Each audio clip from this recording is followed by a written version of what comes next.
ativação cerebral que continua existindo no cérebro é um sentimento de culpa e de medo. Culpa por ter feito algo errado e medo de não conseguir fazer ou de não atender a expectativa do outro e aí ser cobrado ou ser criticado.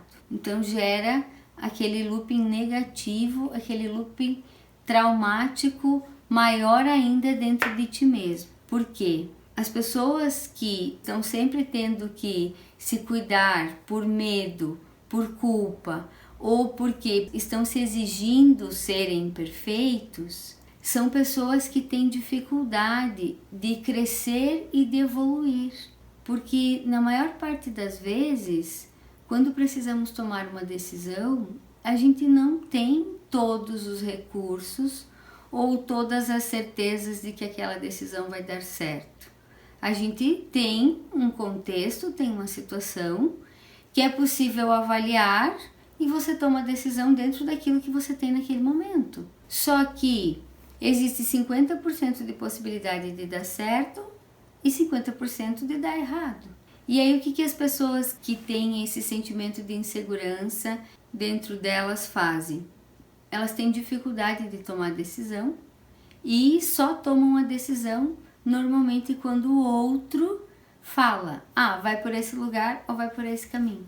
E aí o que acontece? O processo de evolução acaba ficando muito pequeno, porque o que faz com que a gente aprenda e a gente evolua? Tomar uma decisão e arcar com a consequência, com o ônus e o bônus dela.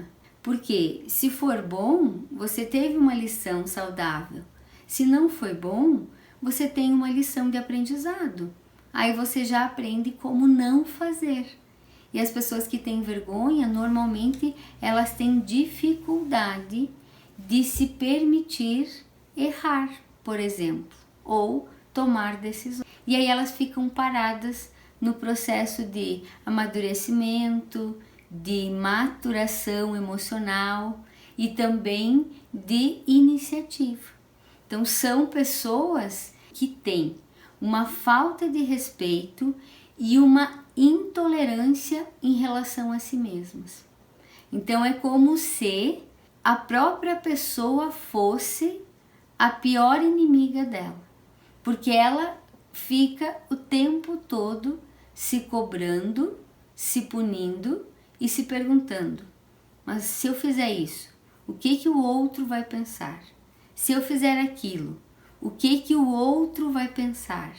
E fica o tempo inteiro externo, pensando na opinião e na expectativa do outro e acaba esquecendo de olhar para o interno, que é justamente o processo de se conectar consigo, de olhar para si, de se amar, de se cuidar e de fazer esse movimento saudável dentro de si mesmo.